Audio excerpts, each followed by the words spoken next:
వి gold trusted gold buyers మీరు తాకట్టు పెట్టిన బంగారాన్ని విడిపించి ఈ రోజు ఉన్న మార్కెట్ ధరకు కొనబడును.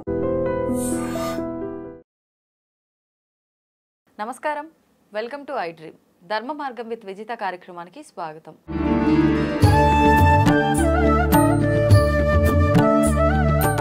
ప్రస్తుతం మనతో పాటు ఉన్నారు లలిత ఉపాసకులు, ప్రముఖ జ్యోతిష వాస్తు పండితులు శ్రీ నానాజీ పట్నాయక్ గారు. ఇప్పుడు వారితో మాట్లాడదాం. నమస్కారం గురువుగారు. శ్రీమాత్రే నమః. గురువుగారు, ఏకాదశి మనకు ప్రతి నెలలో కూడా వచ్చే ఏకాదశి ఎప్పుడూ కూడా మంచి పరమ పవిత్రమైనదే. ఆ రోజున ఉపవాసానికి ప్రత్యేకము అని చెప్పుకుంటూ ఉంటాం. ప్రత్యేకించి ఈ మాఘమాసంలో వచ్చే ఏకాదశిని భీష్మ ఏకాదశి అని చెప్పి పిలుచుకుంటున్నాం. ఏంటి ఈ ఏకాదశి ప్రత్యేకత? ఈ రోజున ఆచరించాల్సిన విధి విధానాలు ఏంటో తెలియజేయండి. తప్పకుండా అమ్మా. మనకి ఈ విష్ణు సహస్రనామాలు ఏవైతే ఉన్నాయో భీష్ముడు చెప్పినటువంటివి అంపశయ మీద ఉండగా చెప్పడం జరిగింది.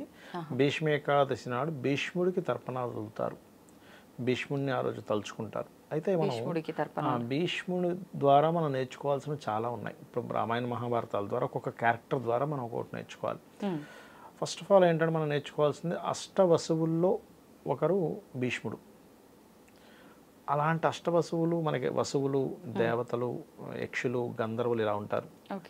వాళ్ళకి కూడా కర్మ అనుభవించడం తప్పదు అనే విషయం మనం నేర్చుకోవాలి. ఆయన భూమి మీదకి పుట్టడానికి గల ముఖ్యమైన కారణం ఏంటంటే ఆ యొక్క గోవుని, ఆ కామదేవుని దొంగలిస్తారు 8 మంది కలిసి. అందులో ప్రధాన పాత్ర భీష్ముడిది ఉంటుంది. అలా ఉన్నప్పుడు ఆ శాపగ్రస్తులై మీరందరూ భూమి మీద పుట్టాలి, కాకపోతే భీష్ముడు మాత్రం కొంతకాలం భూమి మీద ఉంటారు. మిగతా వాళ్ళందరూ కూడా అంటే వాళ్ళు కోరుకుంటారు మేము భూమి మీద అంతసేపు ఉండలేము అంటే, ఇలా పుట్టి అలాగా మళ్ళీ జన్మ అయిపోయేలాగా. అందుకే గంగాదేవి ఒక్కొక్కరిని పుట్టగానే తీసుకెళ్ళి గంగలో కలిపేస్తూ ఉంటుంది. ఆ రకంగా మనకేమనిపిస్తుంది స్టోరీ చూసినప్పుడు, అది ఇదేంటి ఇట్లా పుట్టినట్టుగా చేస్తుంది ఏంటి అనుకుంటున్నాను. వాళ్ళ వరం అది యాక్చువల్ కాదు. ఓకే, అంటే దీనివల్ల మనం నేర్చుకోవాల్సింది ఏంటంటే, నువ్వు ఎంత గొప్ప వాడివైనా సరే కర్మ వదిలిపెట్టదు. Point number 1. రెండవది, ధర్మంగా ఉండడంలో భీష్ముడికి మించిన వాళ్ళు లేరు. ధర్మరాజు తర్వాత భీష్ముడే. అయితే అదేవిధంగా కొన్ని ఇప్పుడు తండ్రి కోసం త్యాగం చేయడం కానివ్వండి, అలాగే భీష్ముడు తనకి స్వచ్ఛంద మరణం, ఎవరు అతన్ని చంపలేరు, ఎందుకంటే తండ్రి ద్వారా అతను వరాన్ని పొందుతాడు. అలాంటప్పుడు ఈ పాండవులు వెళ్ళి అడుగుతారు, తాత నువ్వు ఎలా మరణిస్తావంటే శిఖండి కనుక ఎదురుగా ఉంటే నేను యుద్ధం చేయనని చెప్పి చెప్తాడు. ఇక్కడ ఏంటంటే అంత ధర్మనిరతుడై ఉండి కూడా ఎందుకు మరి ఆయనకి లాస్ట్లో ఎందుకు అలా జరిగింది అంటే, ఎవరి పక్షాన ఉన్నాం ఈజ్ మోస్ట్ ఇంపార్టెంట్. మనం ఎంత పర్ఫెక్ట్గా ఉన్నా మనం ఏ గ్రూప్లో ఉన్నాం, ఇది మనకి మహాభారతం చెప్తుంది. ఇప్పుడు శ్రీకృష్ణ పరమాత్మ అటు ఉండకుండా ఎందుకు ఇటు ఉన్నాడంటే ధర్మం వైపు ఉండాలి. కాకపోతే ఆయనకు తప్పలేదు. భీష్ముడికి ఏంటంటే ఇంకా అక్కడ ఉన్న సిచ్యువేషన్కి అక్కడ తప్పలేదు, ఆయనకి తప్పకుండా అవ్వాల్సి వచ్చింది. ఆయనకి తెలుసు నేను కరెక్ట్ ప్లేస్లో లేనని. కానీ ఎందుకు అనేటువంటిది అంటే మన భీష్ముడు వల్ల మనం ఇన్ని విషయాలు తెలుసుకోవచ్చు. అయితే భీష్మ ఏకాదశి నాడు మనం ప్రతి ఏకాదశికి విష్ణువుని ఆరాధిస్తాము, ఖచ్చితంగా ఉపవాసం ఉంటాము. ఉపవాసం ద్వారా ఆ యొక్క ఫలితాన్ని విష్ణువు తీసుకొని మనకి మోక్షాన్ని, అదేవిధంగా పాపాన్ని దగ్ధం చేస్తాడు, మనల్ని పాపరహితుల్ని చేస్తాడు అనేటువంటిది మనకి శాస్త్రాల్లో ఉన్నటువంటిది. భీష్ముడిని మనం గనక ఆ రోజు భీష్ముడిని తలుచుకోవడం, ఓం భీష్మాయ నమః అనేటువంటి జపం చేయడము, లేకపోతే భీష్ముడి పేరు మీద మనం ఏదైనా స్వయంపాకం ఇవ్వడము, తిరోధకాలు వదలడము. అంటే మనకి స్వయంపాకం అంటే బియ్యము, 2 రకాల కూరగాయలు, పప్పు, ఉప్పు ఇవ్వడం, ఇవి చేయడము, ఆ రోజు వదలడం, తర్పణాలు వదలడం కనుక చేసినట్లయితే ముఖ్యంగా వంశ అభివృద్ధి ఉంటుంది అంటూ ఉంటారు. వంశాభివృద్ధి ఉండడము, అదేవిధంగా మనకి అకాల మృత్యు దోషాలు, ఆయుష్ గండాలు ఉంటాయి కొన్ని. మనకి జన్మజాతకంలో అష్టమ స్థానం పాడైంది అనుకోండి, అష్టమ స్థానము 3వ స్థానము అంటారు. అంటే ఎవరికైనా సరే ఇప్పుడు మరణం రావాలనుకోండి, ఎట్ ఏ టైం ఒకటేసారి ఒక 4-5 పాయింట్స్ కదలాలి. అంటే అష్టమము, తృతీయము, మారక బాధక స్థానాలు అంటారు. అంటే 2 and 7 అండ్ బాధక స్థానం. ఇవన్నీ దశ, భుక్తి, అంతరాలు, ప్రత్యంతరము ఈ కాంబినేషన్స్లో వస్తూ దాని గోచారం వస్తుంది. ఆ టైంలో మనిషి సడన్గా తన యొక్క శరీరాన్ని వదిలేయడం ఇట్లాంటివి జరుగుతుంటాయి. అటువంటివి ఏవైనా సరే వాళ్ళకి ఆకస్మికంగా అపమృత్యు దోషాలు ఉన్నా సరే భీష్ముడిని కనుక తలుచుకున్నట్లయితే వాటికి సంబంధించిన దోషాలు. అయితే ముఖ్యంగా మనం ఎంతసేపు ఇది తలుచుకుంటే ఈ ఫలితం వస్తుందనేది పక్కకు పెడితే, అసలు భీష్ముడి యొక్క క్యారెక్టర్ ఏంటి, ఎంత నిజాయితీగా ఉన్నాడు, తండ్రి కోసం ఎంత త్యాగం చేశాడు, ఇవి మనం ఫస్ట్ తెలుసుకోవాలి భీష్ముడి ద్వారా కనుక చూసుకున్నట్లయితే. అలాగే మరొక విషయం ఏంటంటే, ఎప్పుడైనా సరే ఏకాదశి వచ్చినప్పుడు ఒకటే గుర్తుపెట్టుకోండి, వీలైనంత మట్టుకు మీకు శక్తి ఉంటే ఖచ్చితంగా ఉపవాసం ఉండాలి.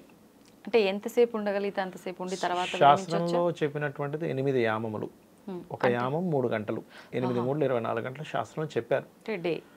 చెప్పారు. అందరూ ఏమంటారంటే లేదు ఉపవాసం అంటే కేవలం దేవుడికి దగ్గరగా ఉండడం. అది కూడా అంటే దేవుడికి దగ్గరగా ఉంటూ నిద్రాహారాలను మర్చిపోతున్నాం. ఇందులో నిర్జల ఉపవాసం అని అంటారు. అసలు జలం కూడా ముట్టుకోరు కొంతమంది. కానీ ఇది ఎవరికి చేస్తారు, నిర్జల ఉపవాసాలు చేస్తారు. కొంత శక్తి ఉండాలి దానికి. అంటే మీకుండేటువంటి అనుష్ఠాన బలం ఎంత ఉంటే అంతకాలం ఉండగలుగుతారు. కొంతమంది ఉంటారు మీకు ఎన్ని రోజులైనా ఫుడ్ తినకుండా ఉండేవాళ్ళు ఉంటారు, సూర్య ఉపాసన చేసేవాళ్ళు. అట్లా అదేంటంటే మీరు ఫస్ట్ మీరు వేరు. ఇప్పుడు మనకి శ్రీకృష్ణ పరమాత్మ భగవద్గీతలో అదే చెప్తాడు కదా, ఈ శరీరం వేరు, నువ్వు వేరు, నువ్వు ఆత్మస్వరూపుడివి అనేటువంటిది నీ నువ్వు కనుక గుర్తుపట్టగలిగితే ఇంకా నీకే ప్రాబ్లం ఉండదు. అంటే ఏదైనా వచ్చినా ఈ శరీరానికి వస్తుంది, నాకు కాదు అనేటువంటి ఫీలింగ్ రావాలి. అలా ఆ శరీరానికి వస్తుంది. ఆ శరీరం ద్వారా అంటే మనం ఏకాదశి రోజు చేసేటప్పుడు మనం ముఖ్యంగా చేయవలసింది ఏంటంటే, ఒకటి భగవద్గీత వింటుండాలి, విష్ణు సహస్రనామాలు వింటుండాలి, భగవద్గీతలో ఉన్నటువంటి సారాంశం అర్థం చేసుకుంటూ ఉండాలి. ఇది ఏమిటి అంటే మనకందరికీ ఉండే ప్రాబ్లమ్స్ ఏంటి, నాకు ఇది నాకు రావట్లేదు, నాకు బర్డెన్ అయిపోతుంది, ఇవే కదా మెయిన్గా. అవన్నీ కూడా ఏంటంటే ఈ ఆత్మకంటవు ఈ శరీరం ద్వారా జరుగుతున్నాయి. ఈ శరీరంతో మనం కర్మం చేస్తున్నాం అంతే. కర్మం చేయకుండా ఉండకూడదు కాదు, కర్మలు చేయాలి. కానీ శరీరంతో చేస్తున్నాం, దానికి అంటకుండా ఉంటున్నాం అనేటువంటిది స్పృహతో ఉండాలని చెప్తూ ఉంటాను. ఆ యొక్క దాన్ని మనకి ఇంకా అసలు విష్ణువు అంటే ఎవరు, విష్ణువు యొక్క పూర్తి స్వరూపాన్ని చెప్పినటువంటి వ్యక్తి భీష్ముడు. కాబట్టి ఆ భీష్ముడిని తలుచుకుంటే అంటే భీష్ముడి యొక్క అనుగ్రహం మనకు కావాలి అంటే విష్ణు సహస్రనామాల యొక్క శ్రవణం పఠనం చేయడం ద్వారా. అంటే ఒక చూడండి మనకి ఇళ్లలో కూడా పెద్దవాళ్ళు ఎవరైనా ఒక మాట చెప్పారు కూడా, అది మనం పాటిస్తే వాళ్ళు పెద్దవాళ్ళు ఎలా ఆనందిస్తారో, విష్ణు యొక్క తత్వాన్ని విష్ణు సహస్రనామాలు వింటూ చదువుతూ మనం విష్ణువు యొక్క తత్వాన్ని అర్థం చేసుకోవాలి. ఇక్కడ విష్ణు సహస్రనామాలు చదవడం అంటే కేవలం చదువుకుంటూ వెళ్ళిపోవడం కాదు. విష్ణువు అంటే ఏమిటి అంటే మనకి సృష్టి, స్థితిలయ, స్థితి కారకుడు. ఇక్కడ జరుగుతున్న ప్రతి సంఘటన, ప్రతి మూమెంట్కి విష్ణువే కారకుడు అనేటువంటి ఒక భావనతో అలా విష్ణువు అది దైవ సంకల్పము, దైవ సంబంధంగా ప్రతిదీ నడుస్తుంది అన్నప్పుడు మీరు దాన్ని రెస్పెక్ట్ చేస్తారు. ఇప్పుడు చిన్న ఎగ్జాంపుల్ అంటే ఎట్లా అంటే చిన్న ఎగ్జాంపుల్ చెప్తా చూడండి. ఇప్పుడు భగవంతుడు సడన్గా ప్రత్యక్షమయ్యాడు. ప్రత్యక్షమై ఇప్పుడు నువ్వు ఒక టీ తాగుతున్నావు.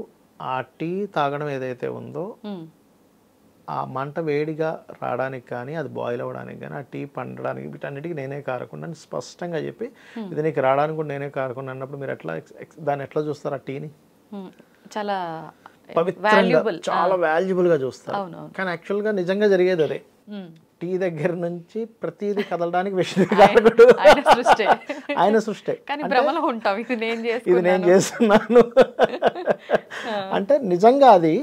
కానీ అది నిజము అనేటువంటిది మనం అర్థం చేసుకొని ఆ లైఫ్లో అట్లా గనక వెళ్ళగలిగితే బ్యూటిఫుల్గా ఉంటుంది లైఫ్.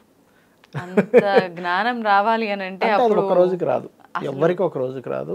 మనం అనుకోగా అలా అలా అలా అలా స్టెప్ బై స్టెప్ వస్తుంది. పడిపోతూ ఉంటాం మనం. మళ్ళీ కొంతసేపు అట్లా ఉంటాం, మళ్ళీ ఏదో రాగానికో, ద్వేషానికో, కోపానికి గురవుతాం, మళ్ళీ వెనక్కి తీసుకుంటాం, మళ్ళీ అలా అలా అలా అలా. ఒక వ్యక్తి సైకిల్ తొక్కే వ్యక్తి చూడండి, పడిపోతూ లేస్తూ ఒక వారం రోజులకి సెట్ అయిపోతుంది సైకిల్ తొక్కడం. అలాగే మన మనసుని అదుపులో, నేను ఆత్మస్వరూపుణ్ణి అని చెప్పి అదుపులో పెట్టుకోవడమే భగవద్గీత యొక్క సారాంశము, విష్ణు సహస్రనామాల యొక్క సారాంశం చెప్పాలంటే.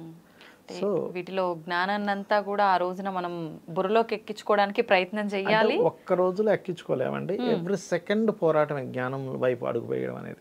ఇప్పుడు ఒక పేజీ మొదలు పెట్టాము ఆ పుస్తకంలో అని అంటే చదువుతూనే వెళ్ళిపోతుంటారు, నెక్స్ట్ పేజ్. అలా చదవడం కన్నా ఆ ఒక్క పేజీనే 10 సార్లు చదివి అర్థం చేసుకోవడం మేలేమో కదా. వాల్యుబుల్ పాయింట్ అది. ఎందుకంటే ఒక పేజీని మీరు దాన్ని మననం చేసుకుంటూ ఎందుకు అన్నాడు ఈ మాట, ఇందులో ఇంకా ఇన్డెప్త్ ఏంటి అని మన నిజ జీవితంలోని అన్వయం చేసుకుంటూ వెళ్తే ఇంకా అద్భుతంగా ఉంటుంది. ఒక డౌట్ అండి, ఇప్పుడు ఇట్లా ఏకాదశి ఉపవాసం రెగ్యులర్గా ప్రతి ఏకాదశికి ఉండే వాళ్ళు చాలా మంది ఉంటారు. అయితే కొంతమందిలో ఒక డౌట్ ఉంటుంది, నేను ప్రతి సంవత్సరం ఉంటున్నాను కానీ నాకు ఈసారి వీలవ్వలేదు. ఆడవారి విషయమే తీసుకుంటే వీలవ్వలేదు అంటే ఎలా పూజ చేయలేను, నేను భగవంతుడికి దూరంగా ఉంటా, కానీ ఇన్ని సంవత్సరాల నుంచి ఉపవాసం చేసుకుంటూ వస్తున్నా, మరి ఉపవాసం కూడా ఉండాలా వద్దా? ఈ డౌట్ చాలా మందిలో ఉంటుంది. అలా ఉండొచ్చు అంటారా ఉపవాసం పీరియడ్స్ సమయంలో? తప్పేం లేదా? ఉపవాసం ఉండడం వల్ల ఏమిటంటే సైంటిఫిక్గా మీకు బాడీ క్లీన్ చేసుకుంటుందండి మనల్ని. మీరు ప్రతి ఏకాదశి చూడండి ప్లానటరీ పొజిషన్స్లో సన్ అండ్ మూన్ 11/5 యాక్సిస్లో ఉంటాయి. అంటే సన్ నుంచి మూన్, మూన్ నుంచి సన్ను 5వ స్థానంలో కానీ 11వ స్థానంలో కానీ ఉంటుంది. అంటే దీనివల్ల ఏముంటుందంటే 5 and 11 హౌజెస్ ఆస్ట్రాలజికల్గా ఇమ్యూనిటీ హౌజెస్ అంటారు. మన బాడీకి ఇమ్యూనిటీ కావాలి అంటే లోపలంతా క్లెన్జింగ్ అవ్వాలి, క్లీన్ అవ్వాలి. మనం 24 గంటలు తినే కార్యక్రమం చేస్తుంటే అసలు దానికి క్లీన్ చేసుకునే టైం ఉండదు దానికి. అందుకే చూడండి ఏదైనా మనకి ఏదైనా జబ్బు చేసింది అనుకోండి, ఫస్ట్ లోపల నుండి ఇమ్యూనిటీ ఏం చేస్తుంది, మనం మూతికి లాక్ చేస్తుంది, చేదునిస్తుంది, నువ్వేం తినకు అని. నాయన నువ్వేం తినకు, నేను లోపల పనులు ఉన్నా. ఎందుకంటే మనం ఏదైనా తిన్నాం అనుకోండి ఫస్ట్ అరిగించాలి, అరిగించకపోతే పాడైపోద్ది లోపల ఫుడ్. అందుకని అదేం తినొద్దు అని చెప్తుంది. మనం తెలియ కదా, నర్రే నువ్వు ఇప్పుడు ఇది కాదు ఇంకోటి తిను. అట్లా ఏంటంటే ఎవ్రీ 15 days ఒకసారి ఏకాదశి వచ్చినప్పుడు మనం ఎప్పుడైతే తినమో, దైవ ఆరాధనలో ఉంటామో, దైవారాధన ఈజ్ ఈక్వల్ టు మళ్ళీ ఇమ్యూనిటీని బూస్టప్ చేసుకోవడం. ఆటోమేటిక్గా దీని మీద ఒక అతనికి నోబెల్ ప్రైజ్ వచ్చింది జపాన్లో. ఎందుకు ఏమని వచ్చిందంటే ఆయన ఏం రీసెర్చ్ చేసి ఏం కనుక్కున్నాడంటే ఏకాదశులు చేసే వ్యక్తికి ఫస్ట్ క్యాన్సర్ అటాక్ రావడం తగ్గుతుంది, రెండవది జబ్బులు తొందరగా నయమవుతున్నాయి పర్టికులర్గా, మూడవది చిన్న చిన్న ఇప్పుడు ఇన్ఫెక్షన్స్ లాంటివి వచ్చాయి తట్టుకునే శక్తి ఎక్కువగా ఉంటుంది. సో ఈ 3 చాలా బాగా ఉంటున్నాయని చెప్పి ఆయన చాలా అంశాలు చెప్పాడు, బట్ నేను మేజర్గా చెప్పాను అందరూ. ఓకే మొత్తానికి ఖచ్చితంగా ఏకాదశి ఉపవాసం హెల్త్కి చాలా మంచిది, ఉండగలిగిన వాళ్ళు ఉండటమే ఉత్తమం. ఎందుకంటే డాక్టర్ హెగ్డే అని ఒక ఆయన ఉంటాడండి, ఆయన మీరు వీడియోస్ చూడండి తెలుస్తుంది. అలా ఆయన ఏం చెప్తారంటే ఆయన యాక్చువల్గా ఒకప్పుడు అలోపతి డాక్టర్ ఆయన, దాని తర్వాత దాని నుంచి వచ్చేసి అసలు ఇమ్యూనిటీ ఈజ్ మోస్ట్ ఇంపార్టెంట్. ఆయన అంత డాక్టర్ అయి ఉండి కూడా ఆయన కూడా దానాలు ఇమ్మని చెప్తాడు, ఆయన కూడా డాక్టర్ హెగ్డే, మీరు వినండి.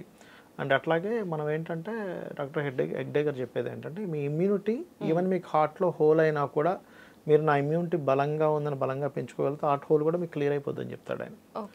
సో అంటే ఏంటి, మన ఇమ్యూనిటీ పెంచుకునేటువంటి ప్రాసెస్ ఇది ఏకాదశి. మన వాళ్ళు పెద్దవాళ్ళు అందుకే పెట్టారు. దానికి ప్లానటరీ పొజిషన్ కూడా అనుకూలించాలి కాబట్టి ఆ రోజు 3/11 5/11 దీంట్లో ఉంటాయి ప్లానెట్స్. అంటే మన ఆరోగ్యానికి ఎలా శ్రేష్ట ఉంటుందో దానికి తగ్గట్టుగా అన్ని ప్రకృతి కూడా సహకరించే రోజు కాబట్టి ఉండటం. ఎందుకంటే చూడండి మనకి అమావాస్యలు వచ్చినప్పుడు మనకి మనసు అంత ఇదిగా ఉండదు, మీ వీక్ మూన్ వాళ్ళకి ఇంకా అచంచలంగా ఉంటారు వాళ్ళు. అంటే ఏమిటి ప్లానటరీ యొక్క పొజిషన్స్ మన దాని మీద ప్రభావం చూపిస్తున్నాయి. విశిష్టత ఏంటి, ఆ రోజుని అందరూ కూడా ఏ రకంగా ఉపయోగించుకోవచ్చు? తప్పకుండా అమ్మ. ఫస్ట్ ఆఫ్ ఆల్ మఖా నక్షత్రం మీద చంద్రుడు ఉన్నదాన్ని మాఘ పౌర్ణమి అంటూ ఉంటారు. సో ఈ మాఘ పౌర్ణమికి ఉన్నటువంటి ప్రత్యేకత ఏమిటి అంటే మాఘమాసంలో చేసే పౌర్ణమి నాడు గనక లలితా అమ్మవారిని గనక మనం ప్రార్థించినట్లయితే అందులో ప్రధానంగా సూర్య భగవాను చూస్తూ లలితా సహస్రనామాలు గనక చదివినట్లయితే ఫస్ట్ ఆఫ్ ఆల్ మనకి కొన్ని వందల జన్మల వాసన మనల్ని వెంటాడుతూ ఉంటుంది. అది కర్మ అనుకోండి, వాసన అనుకోండి. ఇప్పుడు మనకు ఉన్న అలవాట్లు ఏవైతే ఉన్నాయో, లేకపోతే మనం ప్రవర్తిస్తున్నటువంటి ప్రవర్తన దగ్గర నుంచి మనం పడుతున్నటువంటి ఇబ్బందుల నుంచి అన్నీ కూడా పూర్వజన్మ కర్మలే. ఈ పూర్వజన్మ కర్మలు దగ్ధం అవ్వాలంటే మనకు శాస్త్రాల్లో చెప్పినటువంటి 3 విధానాలు. ఒకటి లలిత సహస్రనామ శ్రవణము, పఠనము, లేదా సూర్య ఉపాసన, లేదా ఏదైనా ఆలయంలో సేవ చేయడం. ఈ మాఘమాసంలో ప్రత్యేకంగా సూర్యుడిని చూస్తూ గనక లలితా సహస్రనామాలు శ్రవణం కానీ పఠనం కానీ చేసినట్లయితే ఖచ్చితంగా మీ పూర్వజన్మ కర్మ దగ్ధమవుతూ వెళ్తూ ఉంటుంది. ఏ సమయంలో అండి చేయాలి? ఉదయం పూట కానీ సాయంత్రం పూట కానీ చేయొచ్చు. ఉదయం అయితే సూర్యుడు ఉంటాడు, సాయంత్రం అస్తమిస్తుంటాడు కాబట్టి మనకి టైం కుదరకపోవచ్చు. అది అయితే మనకి సహజంగా అందరూ ఏంటంటే లలితా సహస్రనామాలు ఏదో నామాలు అనుకుంటారు, కానీ ఈక్వల్ టు వేదమంత్రాస్. ఒక వేదమంత్రం తీసుకొని మనం ఒక క్రతువు చేస్తే దానికి ఖచ్చితంగా ఆ పని అయి తీరుతుంది. వేదమంత్రం కనుక స్పష్టంగా ఎవరైనా సరే దాన్ని ఉచ్చరించి దానికి చేయాల్సిన విధానంలో ఒక హోమమో యజ్ఞమో అభిషేకం చేశారనుకోండి, 100% ఆ కామ్యం ఎలా అయితే నెరవేరుతుందో లలితా సహస్రనామాలకి కూడా అంతే శక్తి ఉంటుంది. ఇప్పుడు నామము శ్లోకము ఎవరైనా చేయొచ్చు, కానీ మంత్రం అందరూ చేయడానికి అందుకే నామాలు కదా అవి. ఇప్పుడు అంటే దీన్ని వేదం లాగా తీసుకోవచ్చు. వేదమే. ఎందుకంటే ఎందుకు దీన్ని వేదము అంటారంటే ఇది ఎవరూ రచించలేదు. నిండు సభలో అమ్మవారిలో నుంచి 8 కిరణాలు బయటకు వచ్చాయి. వసిన్యాది వాగ్దేవతలు అంటారు వాళ్ళని. తెల్లటి కిరణాలు బయటకు వచ్చి ఆ నిండు సభలో వాళ్ళు అమ్మవారి గురించి చెప్పడం జరిగింది. ఆ అమ్మవారిలో నుంచే బయటకు వచ్చింది కాబట్టి అమ్మవారి నుంచి వచ్చింది ఏదైనా వేదంతో సమానమే. సో వాళ్ళు కూడా వేద సంబంధంగానే, అంటే వేదంతో సమానమైనటువంటి విషయమే. వేదంలో ఉన్నదేంటి, అసలు భగవంతుడు ఎవరు, ఏమిటనేటువంటి ఈ ప్రకృతి ఎవరు, విశ్వం ఏంటనేది చెప్పింది. లలిత సహస్రనామాలు కూడా అదే ఉంది. కాబట్టి ఆ నామాలకి చూడడానికి నామంలా ఉన్న లోపల బీజాక్షరాలు ఇమిడి ఉంటాయి లోపల మనకు తెలియకుండానే. కాబట్టి ఎవరైనా సరే ముఖ్యంగా మాఘ పౌర్ణమి నాడు ఉదయము సాయంత్రము లేదా సాయంత్రం పూట పౌర్ణమి చంద్రుడిని చూస్తూ కనుక చేసినట్లయితే ఫస్ట్ ఆఫ్ ఆల్ వాళ్ళకి జరిగేది ఏమిటంటే, ఒకటి మానసిక ధైర్యం అనేది పెరుగుతుంది వారికి. చూడండి, మనకి చాలామంది అంటుంటారు చూసారు, అబ్బో నాకు ధైర్యం లేదండి, నేను ఏం చేయాలన్నా నేను స్టెప్ తీసుకోలేకపోతున్నాను అంటుంటారు చూసారు. అది ఫస్ట్ వాళ్ళకి పెరుగుతుంది. రెండవది, మాఘ పౌర్ణమి రోజు చేసేటువంటి ఏ క్రతువు అయినా సరే, అంటే ఆ రోజు కేవలం లలితే కాకుండా ఇంట్లో అభిషేకాలు చేయించుకుంటారు, హోమము యజ్ఞము రకరకాలు చేస్తూ ఉంటారు. దానివల్ల కలిగేది ఏమిటంటే, ఒకటి అపమృత్యు దోషాలు పోతాయి మాఘ పౌర్ణమి రోజు చేసేటువంటి దీనివల్ల. అంటే జన్మజాతకంలో అష్టమ స్థానం కనుక నెగిటివ్గా ఉందనుకోండి, అంటే 8th లార్డ్ పాడై ఆ యొక్క మహాదశలు నడుస్తుంటాయి కొంతమందికి. అందుకే సడన్గా యాక్సిడెంట్స్ అవ్వడం కానీ, లేకపోతే సడన్గా మొత్తం కోల్పోయారంటే ఉంటూ ఉంటారు. లేకపోతే కొంతమందికి మంచి పొజిషన్లో ఉండి సడన్గా వాళ్ళకి గ్లో డౌన్ అయిపోతారు. అట్లాంటివన్నీ ఏవైనా సరే దోషాలు ఉన్నా సరే మాఘ పౌర్ణమి రోజు చేసేటువంటి లలిత సహస్రనామాలు ఏవైతే ఉన్నాయో, లేదా ఆ రోజు ఇంట్లో ఏదైనా కొంతమంది సత్యనారాయణ వ్రతం కూడా చేయించుకుంటారు మాఘ పౌర్ణమి రోజు. చేయించుకునేటువంటిది ఏదేందో అది సెట్ అవుతుంది. అయితే ఇక్కడ నేను మీకు ఒక విషయం చెప్పాలి. ఒకటి, ఈ హోమాలు యజ్ఞాలు చేస్తారు చూసారా, చేసేటప్పుడు ఫస్ట్ ఖచ్చితంగా చేసే వ్యక్తికి పూర్తి నమ్మకం ఉండాలి. ఏది, ఈ హోమం చేస్తున్నాను, ఇక్కడ అమ్మవారు వస్తుంది, అవిస్సులు స్వాహాదేవి తీసుకెళ్ళి ఇస్తుంది అనేటువంటి పూర్తి నమ్మకంతో చేయాలి. చేయించుకునే వ్యక్తి కూడా ఆ దీంతోనే ఉండాలి. వీళ్ళిద్దరూ గనక ఏదో అంటే చేసేటప్పుడు చేసే వ్యక్తి ఏదో వేరే ఆలోచనలో ఉండడం, లేకపోతే చేయించే వ్యక్తి ఏదో చేస్తున్నాడు కానీ ఉంటుందో లేదో ఫలితం అని ఉంటే కనుక ఏ హోమమైనా ఏ పూజ అయినా అక్కడికి వస్తుందండి దేవత. ఫస్ట్ గుర్తుపెట్టుకోండి, ఏది చేసినా ఫస్ట్ అక్కడికి వస్తుంది, కానీ తను తీసుకోదు. అంటే విధానం కరెక్ట్గా లేకపోతే తీసుకోదు. ఎందుకంటే మీరే ఉన్నారు, ఒక గెస్ట్గా ఇంటికి వెళ్ళారు, ఎటో చూస్తూ ఇలా టిఫిన్ పెట్టేసి వెళ్ళారు, అసలు మీ వైపు ఎవరో సరిగ్గా మాట్లాడట్లేదు, ఏదో వచ్చింది అమ్మ మా ఇంటికి అన్నట్టుగా మిమ్మల్ని వదిలేసి వాళ్ళ ఇంట్లో వాళ్ళ పని లేదు వాళ్ళు చేసుకుంటున్నారు, అసలు ఆ ఇంట్లో మీరు ఉంటారా? లేదు. కొంతసేపు చూసి సరే నాకు కొంచెం పని ఉందని వెళ్ళిపోతారు, నేను ఎందుకు వచ్చాను. అవును అవును. అంటే ఒక మనిషికి అలా అనిపించినప్పుడు ఒక దేవతకి ఎలా ఉంటుంది, ఎంత భక్తిగా చేస్తే అమ్మవారు పిలిపించుకుంటుందట. ఒకసారి ఇట్లాగే ఒక పీఠాధిపతి ఒక ఊరు వెళ్తూ ఉన్నాడు. ఆయన ఒక ఊర్లో అనుకోకుండా ఒక దగ్గర బస చేశాడు. ఆయన ఆ ఊర్లో ఒక అమ్మవారి ఆలయం ఉందని చెప్పి తెలిసింది.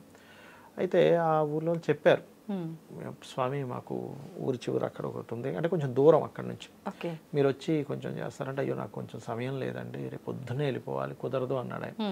సరే ఏముందిలే అన్నట్టుగా అమ్మవారు కల్లోకి వచ్చి, నాన్న నువ్వు రారా, నాకు నీ చేతితో అభిషేకం చేయించుకోవాలి, నీతో కుంకుమార్చన చేయించుకుని రారా అని కల్లో కనబడి చెప్పింది.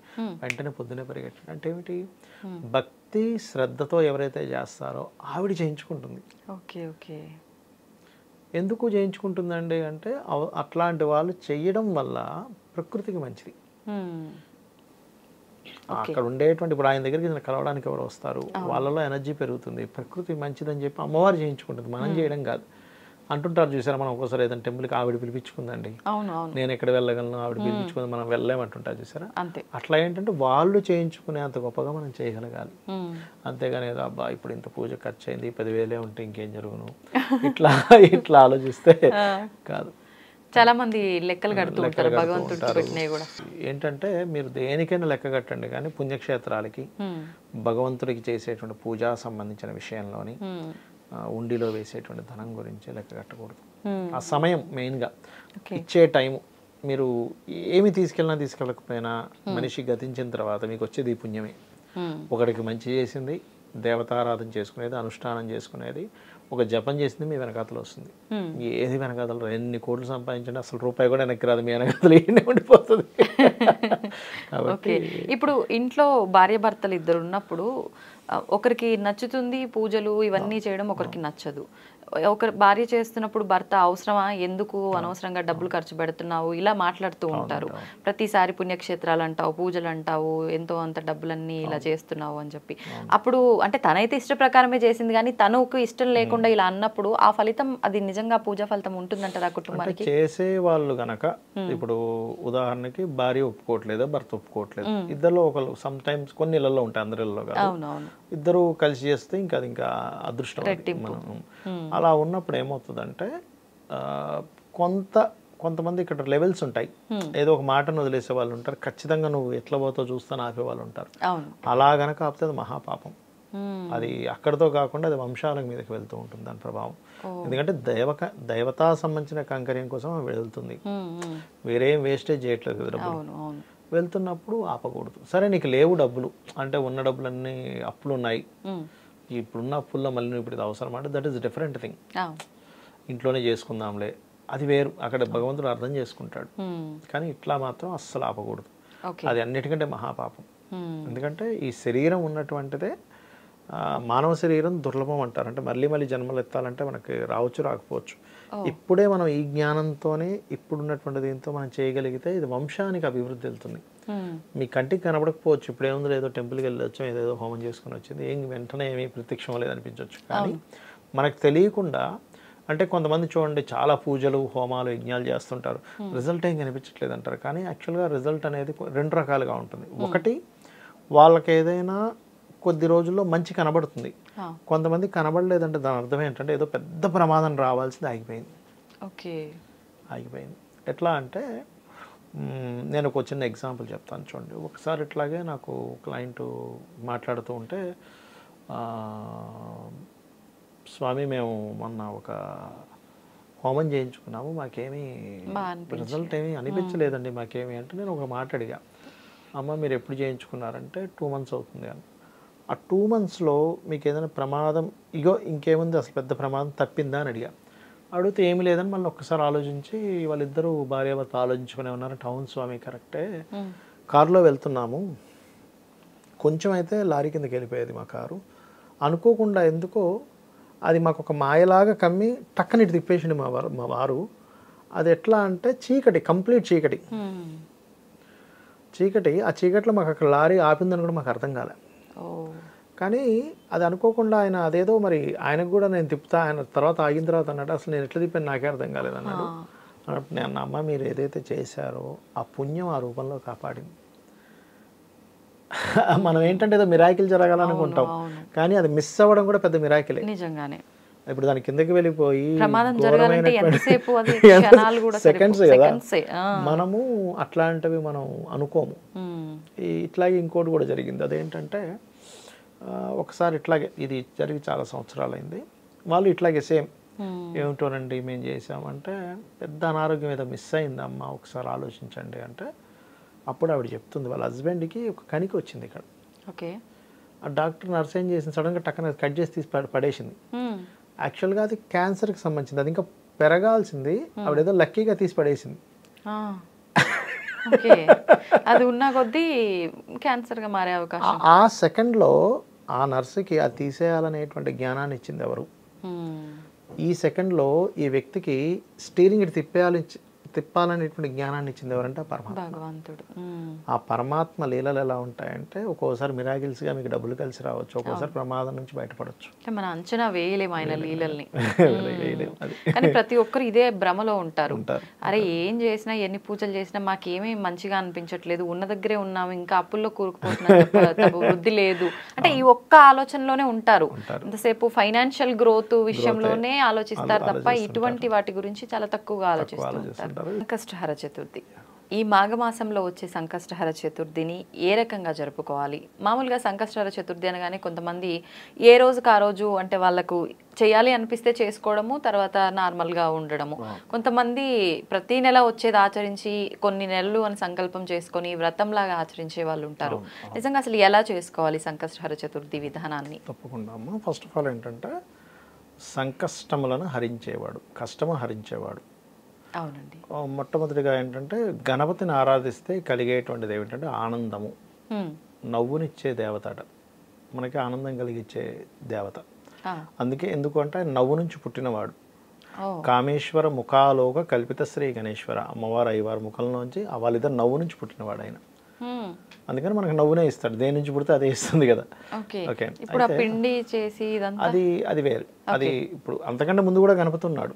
చాలా మందికి సందేహం కూడా కలుగుతుంది ఏంటంటే ఈ పిండి చేసినటువంటి గణపతి ఏదైతే ఉందో అది శివుడికి తెలియదా, శివుడికి తెలియకుండా అట్లా ఎట్లా శిరస్సుని ఖండించారు అని అనిపిస్తుంటుంది కదా. కానీ యాక్చువల్లీ దానికి చాలా పెద్ద స్టోరీ ఉంది చెప్పాలంటే. అదేంటి ఆ మాత్రం శివుడికి తెలియదా అనిపిస్తుంది ఎవరికైనా కూడా. అంతే కదా, మొత్తం సృష్టికి మూలమే ఆయన అయినప్పుడు ప్రతిదీ ఆయనకు తెలియాల్సిందే కదా. శివుడు ఆజ్ఞ లేనిదే చీమైన గుట్టదు అంటారు, ఆయన ఆజ్ఞ లేనిదే ఈయన ఎలా సృష్టించింది. నిజంగా ఇలాంటి డౌటే వస్తుంది ప్రతి ఒక్కరికి వస్తూ ఉంటుంది. దానికి పెద్ద స్టోరీ ఉంది చెప్పాలంటే, మనం మరొక వీడియోలో మాట్లాడుకుందాం చెప్పుకుందాం. అయితే ఫస్ట్ ఆఫ్ ఆల్ ఏంటంటే ఈ సంకష్టహర చతుర్థి నాడు ఒక్కొక్కరు ఒక్కొక్క దాంట్లో ఇరుక్కుపోయి ఉంటారు కామన్గా. అంటే ఉదాహరణకి ఇబ్బందుల్లో, అంటే ఉదాహరణ చెప్తాను, 1 by 1 అసలు ఏం చేసుకోవాలో చెప్తాను. ఎవరికైనా గనక ఫైనాన్షియల్గా బాగా స్ట్రెస్ ఉందనుకోండి, అలాంటి వాళ్ళు చేయవలసింది ఏంటంటే సహజంగానే అందరూ చేయవలసింది గరికతో స్వామివారికి పూజ చేసి పాయసము నైవేద్యంగా పెట్టాలి స్వామివారికి. ఫైనాన్షియల్గా బియ్యం పాయసం లేదా సగ్గుజావు పాయసము లేకపోతే మనకి సేమియా పాయసం నైవేద్యమైనా పెట్టచ్చు. పెట్టి లక్ష్మీ గణపతి అష్టోత్తరాలు కనుక చదివినట్లయితే ఆ రోజు ఖచ్చితంగా వాళ్ళకి అంతకు ముందుకి అప్పటికి తేడా ఖచ్చితంగా వాళ్ళకి తెలుస్తూ ఉంటుంది ఫ్యూచర్లో. అది అలా కాకుండా మరికొంతమందికి ఈ విద్యా సంబంధంగా ఇబ్బంది ఉంటుంది. ఆ రోజు గణపతి యొక్క ఆరాధన చేసి విష్ణు సహస్రనామాలు చదువుకోవాలి. గణపతిని సంకష్టహర చతుర్థి నాడు మీరు తులసి దళంతో పూజ చేయొచ్చు, తప్పే ఉండదు. లేదా కొన్ని పత్రులు మనకి గణపతి మనకి విఘ్నేశ్వరుడి యొక్క మన వినాయక చవితి రోజు ఎలా అయితే రకరకాల పత్రులతో పూజ చేస్తాం, ఆ రకంగా పత్రులతో పూజ చేసినా కూడా వ్యాపార అభివృద్ధి మరియు విద్యా సంబంధంగా ఏదైనా ఆటంకాలు ఉన్నట్లయితే ఆ ఆటంకాలు తొలగిపోవడం జరుగుతుంది అనేటువంటిది శాస్త్రవచనం. కానీ గణపతికి తులసికి సంబంధించి ఏదో శాపం నార్మల్ టైంలో చేయకూడదు కానీ ఆ రోజు చేయొచ్చు అంటారు. మామూలు రోజు వాడకూడదు, కానీ కొన్నిట్లో ఏంటంటే ఆ పర్టికులర్ డే రోజు వాడచ్చు అని చెప్తుంది శాస్త్రం. అదొకటి. అలాగే ఎవరికైనా సరే బాగా అసలు ఇంకా కొంతమంది చూడండి అన్నీ కోల్పోయి అసలు ఒక రకమైన బాధలోకి వెళ్ళిపోతారు. అలాంటి వాళ్ళు లంబోదర గణపతిని ఎక్కువగా ధ్యానించాలని చెప్తుంటారు. ఓం లంబోదర గణపతి నమః. తెలియకుండానే వాళ్ళ మైండ్లో నుంచి ఫస్ట్ ఏదైతే ఆ బాధాకరమైనటువంటిది ఉందో అది తొలగిపోవడం జరుగుతుంది.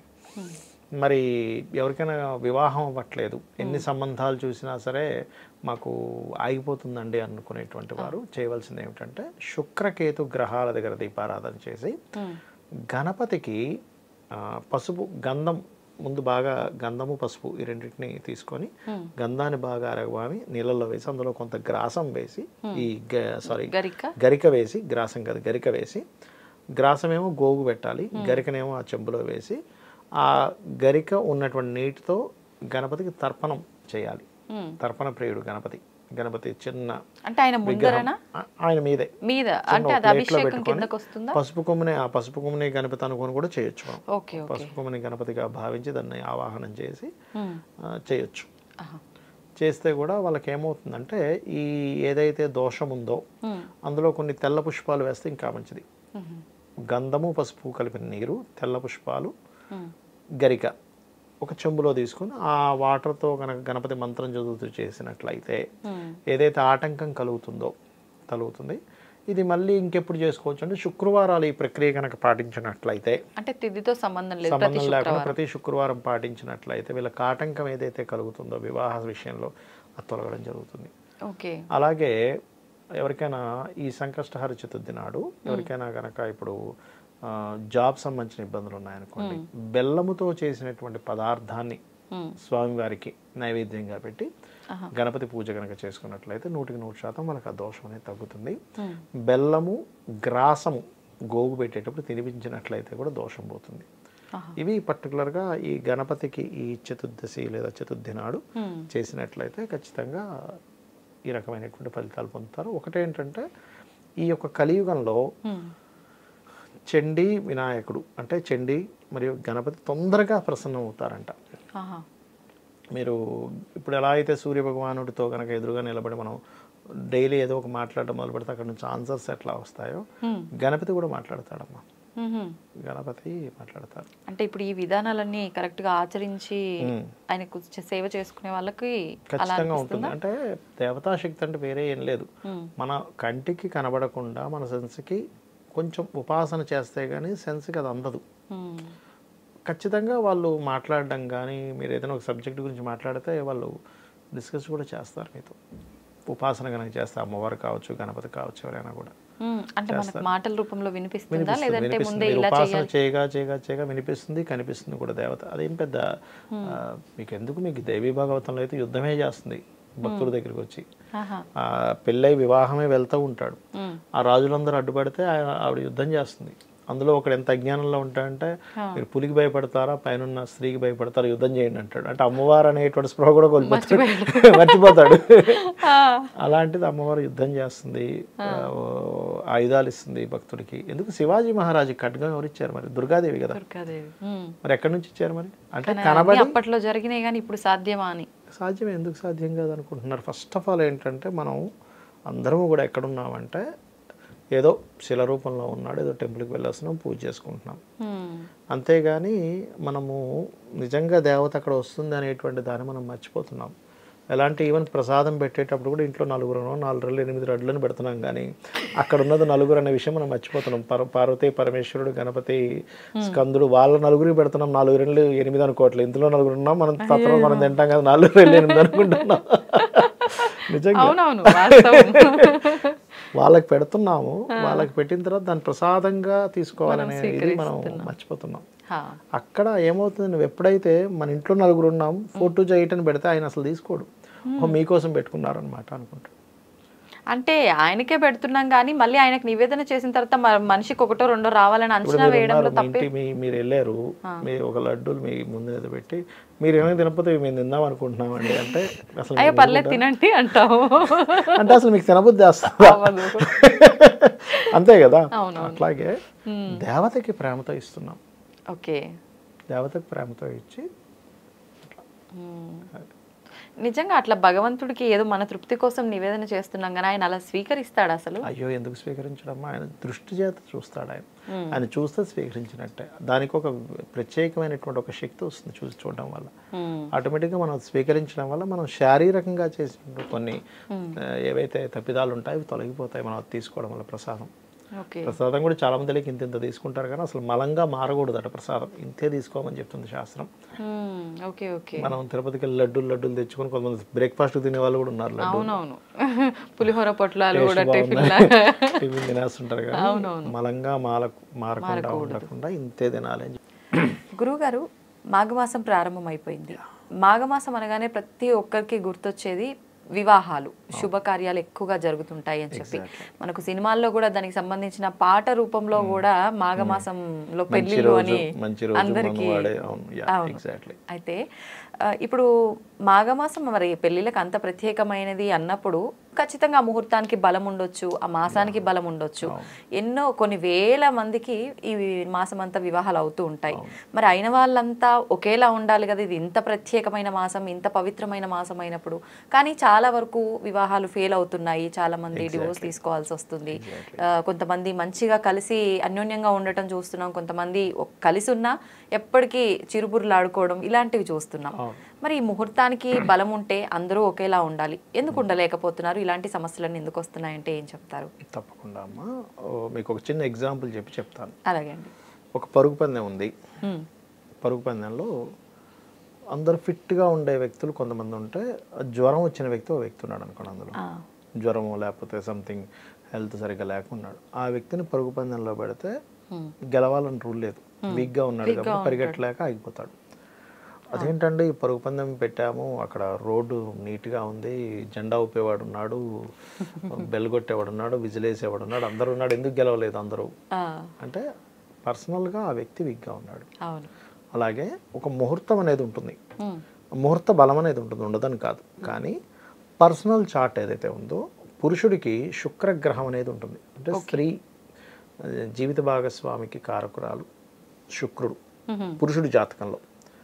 ఒక అబ్బాయి జాతకంలో శుక్ర బలం ఎంత ఉందో చూడాలి. అంటే ఇద్దరు అన్యోన్యంగా ఉండాలి భార్యాభర్తలు అంటే వివాహం చేసే సమయానికి వివాహం రోజుకి ఆ మంత్లో శుక్రుడు బలంగా ఉండాలి వివాహం చేసేటప్పుడు. అలాగే మళ్ళీ నెల నెలకి మారిపోతూ ఉంటుంది. అలాగే స్త్రీ జాతకంలో కూడా కుజుడు బలంగా ఉండాలి. వీళ్ళిద్దరికీ వివాహ బలం ఉన్నప్పుడు ముహూర్తం పెట్టాలి. ముహూర్తం వచ్చిందని పెట్టడం కాదు. ఓకే, అర్థమైందా మీకు? అంటే అందరికి అనువు కాదు, అందరికీ వాళ్ళకు సంబంధించిన అనువుగా వాళ్ళ పర్సనల్ చార్ట్ లో కనుక బలం ఉంటే ఓకే ముహూర్తం ఆటోమేటిక్ గా వాళ్ళకి వస్తుంది, అది ఆటోమేటిక్ గా సెట్ అవుతుంది. వీళ్ళకి బలమే లేనప్పుడు మీరు ముహూర్తం పెట్టడం వల్ల ఎలా అయితే ఇందాక మనం ఒక పరుగు పందెంలో అసలు ఎగ్జామ్ రాయాలి, అసలు వీడు ఫస్ట్ సిద్ధంగా లేడు, ఎగ్జామ్ ఎట్లా పాస్ అవుతాడు? కరెక్టే కదా, అంతే కదా. అలాగే వీళ్ళ బలాలు ఫస్ట్ చూసుకోవాలి. ప్రతి జీవుడికి 3 నుంచి 5 సార్లు వస్తుంది వివాహ బలం. అదేవిధంగా వివాహం చేయకూడని సమయాలు కూడా వస్తాయి. అంటే అట్లాగా వీళ్ళ శుక్రుడి కేతువు కనెక్టివిటీ ఉంటుంది పురుషుడి జాతకంలో, అప్పుడు అస్సలు చేయకూడదు. ఎందుకంటే శుక్రుడి స్త్రీ భార్య, కేతువి సెపరేషన్. మీరు ఏం చేశారు? సెపరేషన్ అయ్యే టైంలో చేశారు. వివాహం చేసుకుంటే సెపరేషన్ అయ్యే టైంలో మీరు వివాహం చేశారు, ఏమవుతుంది? విడిపోతారు. ఇప్పుడు మీకు కడుపులో బాగాలేదు, ఆ టైంలో తిన్నారు, ఏమవుతుంది? వామిటింగ్ వస్తుంది. బాగున్న టైంలో ఆకలి బాగా వేస్తుంది, బాగా తిని పడుకుంటాడు. అంటే ఏమిటి, ఈ పర్సన్కి ఆ స్థితి అలా ఉంది, నువ్వు తీసుకెళ్ళి తినమంటే ఎట్లా? లోపలికి వెళ్ళదు, బయటకు వచ్చేస్తుంది. అట్లాగే సేమ్ యాజ్ ఇట్ ఈజ్ ఈ జాతకుడికి శుక్రుడు కేతువుతో ఉన్నప్పుడు మీరు వివాహం చేశారు. శుక్రుడి వివాహానికి కారకుడు, భార్యకి కారకుడు, అది నిలబదు. అట్లాగే మహాదశ అండ్ అంతర్దశాస్, వ్యతిరేకాన్ని ఇచ్చే మహాదశ అంతర్దశలు ఏమైనా నడుస్తున్నాయా ఈజ్ మోస్ట్ ఇంపార్టెంట్. కానీ కొన్నిసార్లు ఏమవుతుంది, కొన్ని సందర్భాల్లో తండ్రి చనిపోయాడు, 1 yearలో వివాహం చేయాలని ఉంటాయి కొన్ని. లేకపోతే ఎన్నో సంబంధాలు చూస్తున్నామండి, ఇప్పుడే మంచి సంబంధం వచ్చింది 2-3 సంవత్సరాల నుంచి, ఇది ఎట్లా కొట్లా చేయాలి. అప్పుడు ఏ ప్లానెట్ వల్ల మీకు ఎఫెక్ట్ వస్తుందో దానికి సంబంధించి దానము లేకపోతే జపము, మాకు అంత స్తోమత లేదని కూడా అధిష్టాన దేవత రవి ద్వారా వస్తుంది, సూర్యుడిని ఆరాధించడం, చంద్రుడి ద్వారా వచ్చింది, గౌరీదేవిని ఆరాధించడం, కుజుడి ద్వారా వచ్చింది, స్కందుడిని ఆరాధించడం, అంటే ఆ స్కందుడు పూజ చేసుకోవడం, అట్లా శుక్రుడి ద్వారా వచ్చింది అమ్మవారిని ఆరాధించడం చేస్తే అప్పుడు దాని ప్రభావం తగ్గుతుంది. మీరు ఫస్ట్ బేసిక్గా వాళ్ళిద్దరికీ అసలు బలం ఉందో లేదో చూడకుండా డైరెక్ట్ మీరు ముహూర్తం పెట్టేసి, అయ్యో ముహూర్తం ఏంటి మరి వీళ్ళందరూ 10 మందిలో 5 మంది బాగున్నారు, 5 మంది ఎందుకు బాగాలేరంటే బికాస్ ఆఫ్ ఈ 5 మందికి బలం లేదు. ఫస్ట్ ఇది బేసిక్, ఇది చూడకుండా వివాహాలు చేస్తున్నారు, అక్కడే రాంగ్ అవుతుంది. మెయిన్ అది.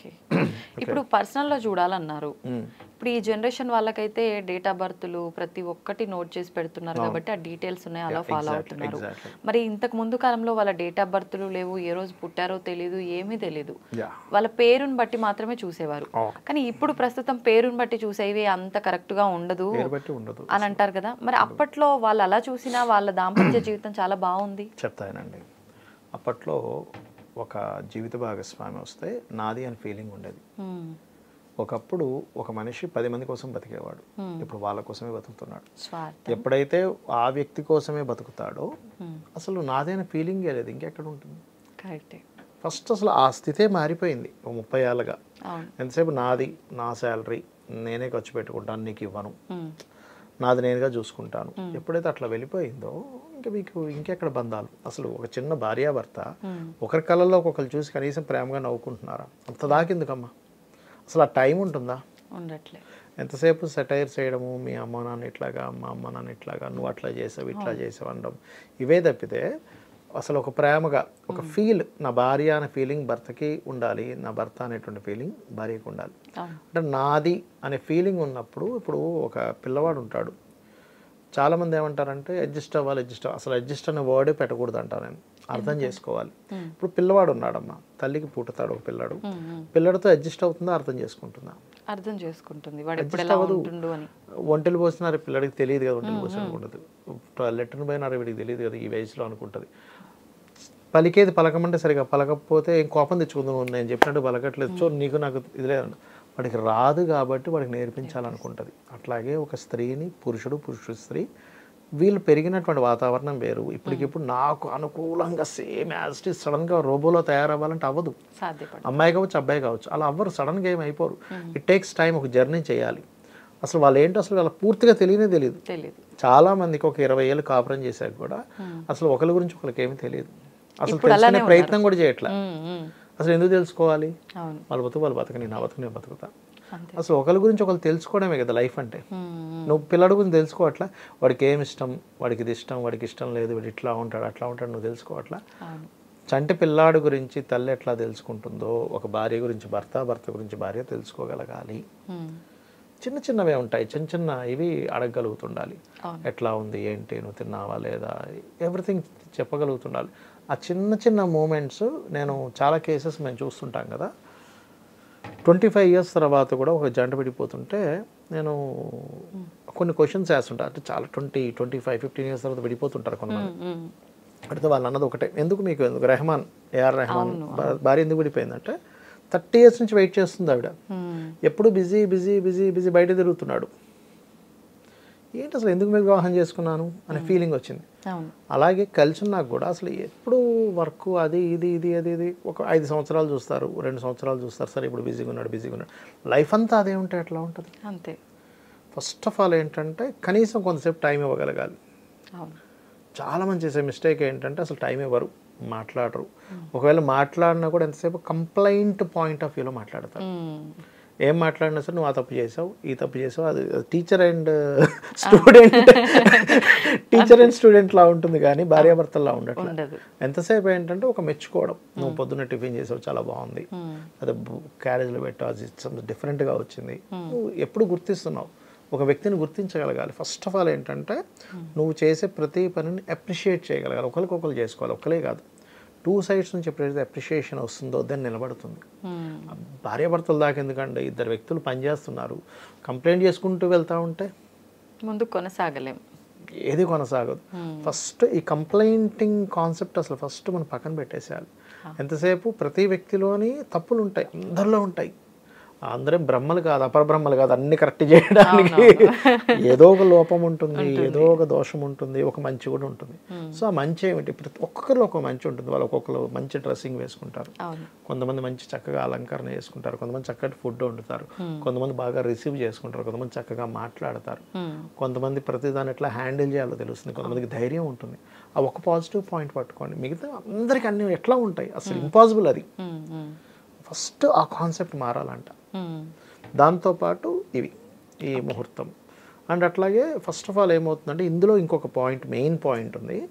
వాళ్ళ పర్సనల్ చార్ట్లో 2 marriage యోగం ఉంటుంది కొంతమందికి. అది 12th లార్డ్ పాడవడం వల్ల ఉంటుంది. 7 and 12th లార్డ్స్ కనుక డియోల్టీ కనెక్టివిటీ ఉంటే మనం ఫస్టే దాన్ని పసిగట్టి చూసి వాళ్ళకి అర్క వివాహము అంటారు, జిల్లేడు మొక్క వివాహం చేయించాలి పురుషుడికి అయితే, లేదా స్త్రీకి అయితే కుంభ వివాహము లేదా కదలి వివాహం అంటారు, అది చేయించి వివాహం చేయాలి. అప్పుడు వాళ్ళకి ఈ డిస్టర్బ్ అయ్యి, అంటే జస్ట్ ఒక 2-3 hours ఇది పనిది, ఈ 2-3 hours అయిపోతే వాళ్ళకి డిస్టర్బ్ అవుతుంది లైఫ్. అది అవ్వలేదు అనుకోండి, అప్పుడు ఏమవుతుంది అంటే వాళ్ళకి కోర్టులని పోలీస్ స్టేషన్లు గందరగోళమై అప్పుడు విడిపోయి మళ్ళీ ఇంకో పెళ్లి చేసుకుంటారు. ఇప్పుడు ఇలాంటి సిచ్యువేషన్ జాతకంలో ఉంది అన్నప్పుడు మామూలుగా ఎవరైనా వివాహం చూడాలి అనుకున్నప్పుడు చూసిన తర్వాతే ఇద్దరి కలిసే చూపిస్తారు. అటువంటి టైంలో ఆల్రెడీ ఒక సంబంధం ఓకే అనుకున్న తర్వాత ఇలా ఉంది అని తెలిసిన తర్వాత ఈ పరిహారం చేయటం వల్ల ఫలితం ఉంటుందా, లేదంటే ముందే చేయాలా? అంటే వివాహానికి ముందు చేయాలి. వివాహానికి ముందు చేసేస్తే ఆ పరిహారం. తెలియక చాలా మంది ఏమనుకుంటున్నారు వివాహం అవ్వకపోతే చేస్తున్నారు, అవ్వకపోతే చేయడం కాదు. 2 marriage యోగం ఉంటేనే చేయాలి. అది అవ్వకపోతే చేయాల్సింది అది కాదు.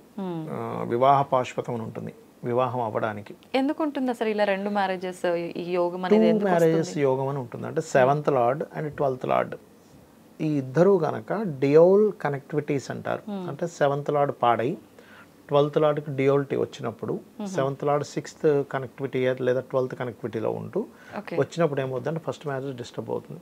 ఇది ఆస్ట్రాలజీ ఎంతవరకు పనిచేస్తుంది అన్నదాన్ని నేను మీకు ఒక చిన్న క్లూ ఇస్తా. మీరు ఎనీ ధనుర్లగ్న తీసుకోండి, అంటే ఆస్ట్రాలజీ ఎంత ఖచ్చితంగా పనిచేస్తుందో తెలుస్తుంది. ఎనీ ధనుర్లగ్న, మనకు 12 లగ్నాలు కదా, ధనుర్లగ్న తీసుకొని శుక్రుడు యొక్క మహాదశ, శుక్రుడు 12లో ఉండకూడదు, 12లో ఉంటే మళ్ళీ అది నలిఫై అయిపోద్ది చాలా మటుకు. శుక్రుడు మహాదశ వచ్చింది అనుకోండి నీ ధనులగ్నానికి, శుక్రుడు అంతర్దశలు వచ్చినా మహాదశ వచ్చినా ఆ టైంలో పర్టికులర్గా మీకు జరిగేది ఏంటంటే భార్యాభర్తలు దూరంగా ఉంటారు.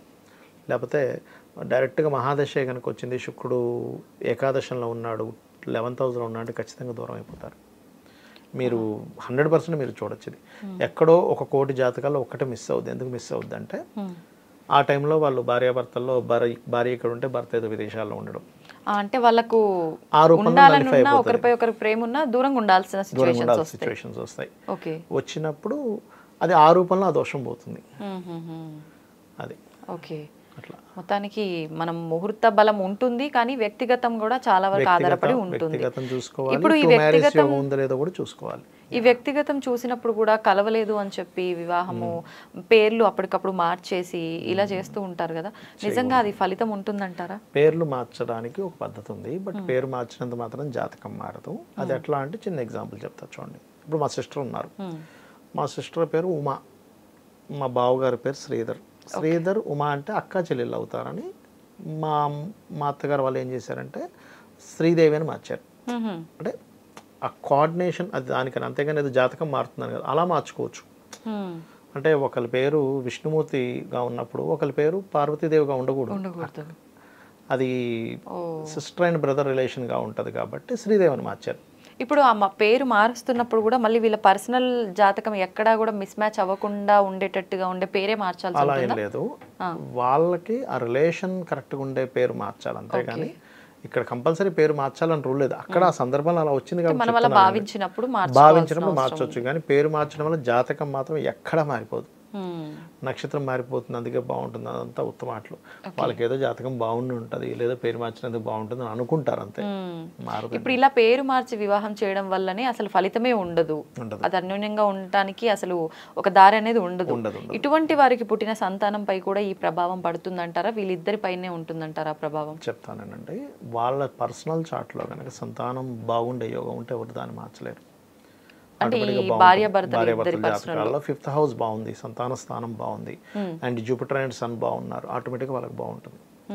అలాగే పుట్టిన సంతానం కూడా లగ్న బలం బాగుంది, ఆటోమేటిక్గా వాళ్ళ లైఫ్ బాగుంటుంది. మీరు పేదరికంగా ఉన్న వ్యక్తులు ఇంట్లో పుట్టినా కూడా వాళ్ళు ఐఏఎస్ ఐపీఎస్ అవుతారు, ఎందుకంటే వాళ్ళ personal chart is more strong. బాగుంటుంది అది. మొత్తానికి ఒక పెళ్లి అనే బంధం తోటి అన్ని చిక్కుముళ్ళు అక్కడే, లైఫ్ లో మంచి బాటలో వెళ్ళాలన్నా అక్కడే మొదలవుతుంది.